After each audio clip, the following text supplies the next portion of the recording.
all the tax collectors and sinners were gathering around Jesus to listen to him, the legal experts and the Pharisees grumbled against him, saying, "This man welcomes sinners and eats with them."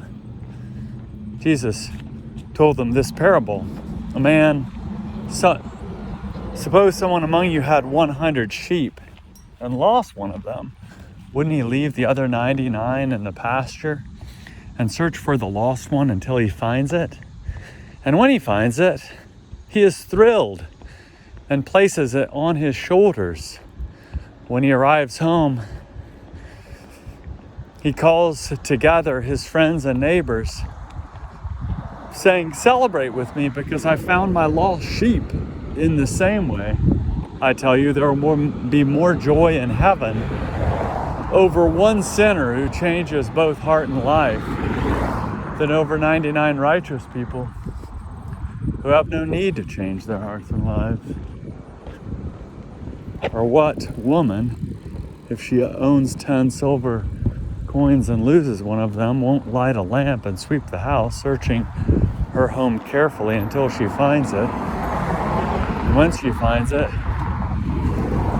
she calls together her friends and neighbors, saying, "Celebrate with me because I found my lost coin."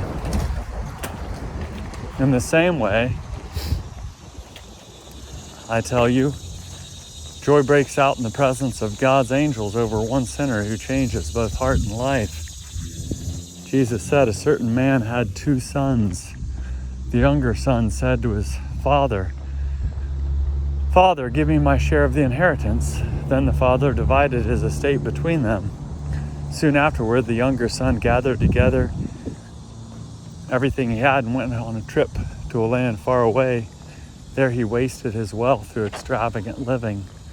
When he had used up his resources, a severe food shortage arose in that country, and he began to be in need. He hired himself out to one of the citizens of that country, who sent him into his field to feed pigs. He longed to eat his fill from what the pigs ate, but no one gave him anything. When he came to his senses, he said to himself, "How many of my father's hired hands have more than enough food, but I'm starving to death? I will get up and go to my father and say to him, 'Father, I have sinned against heaven and against you. I no longer deserve to be called your son. Take me on as one of your hired hands.' So he got up and went to his father. While he was still a long way off, his father saw him and was moved with compassion. His father ran to him, hugged him, and kissed him. Then his son said, 'Father, I have sinned against heaven and against you. I'm no longer worthy to be called your son.' The father said to his servants, 'Quickly, bring the best robe and put it on him. Put a ring on his finger and sandals on his feet. Fetch the fattened calf and slaughter it. We must celebrate with feasting, because this son of mine was dead and has come back to life. He was lost and is found.' And they began to celebrate. Now his older son was in the field. Coming in from the field, he approached the house and heard music and dancing.